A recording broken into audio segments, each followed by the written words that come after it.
Ah, Ulez, or as I like to call it, the unicorn-like emission zone, because let's face it, it feels like the only emissions that could possibly be acceptable to these guys is unicorn farts. But anyway, since the around 1900 cameras have been installed in the expanded area, that has had quite the interesting side effect, or shall I say actually hint to Sadiq Khan, that we don't actually want them, because as far as I've heard, around about a quarter of them have, shall we say, suddenly stopped working for, I don't know, unforeseen circumstances. Although either perhaps Sadiq Khan has been watching a live-action version of some sort of type of Blade Runner movie playing out before his very eyes, or maybe, just maybe, he's actually watching a version of the 1984 film, because if anything, it kind of seems like he's come up with quite a sneaky idea.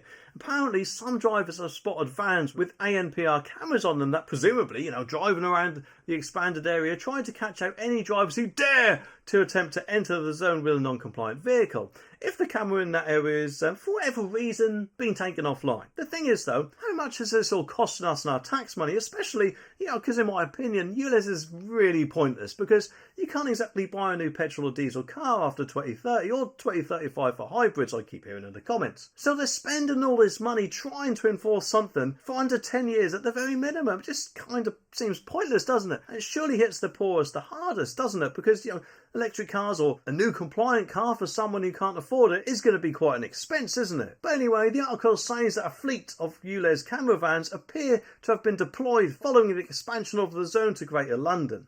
The controversial ultra-low emission zone this week was widened to cover all 32 boroughs in the capital on the 29th of August in a move which prompted hundreds of record attacks on cameras. A number of drivers have reported seeing vans with ANPR cameras fastened to their roofs to detect non-compliant vehicles on the roads. Transport for London confirmed that it had extensive camera network to support the scheme and that it had also deployed mobile units. A spokesperson said, "We have an extensive camera network which is sufficient, thank you very much." Well, didn't say thank you very much, but I bet they were thinking it.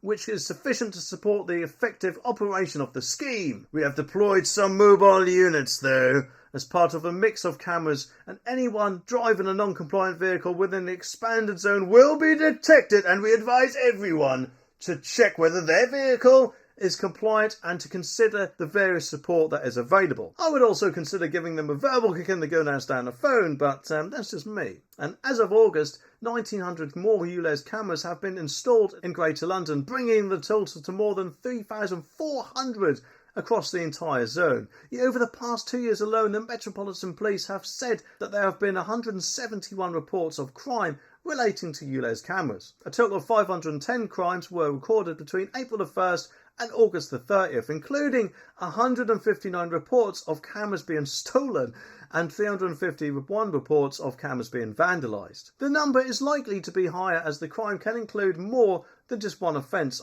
on multiple cameras. And of course, the Met Police said that it treats crimes related to Ulez seriously and has deployed considerable resources to its operations. Well, let's just hope they also decide to do that for other crimes too. But anyway, 2 people have so far been arrested, with one charged, bailed ahead of a trial, and the other whose case was discontinued by the Crown Prosecution Service. TfL, or Transport for London, said that camera vandalism would not stop the enforcement of Ulez and damaged cameras would be replaced as soon as possible. While thinking about it, what also reminds me of the 1984 film is what's happening in this video, because apparently something like getting someone's pronouns wrong may get you arrested if this video is anything to go by.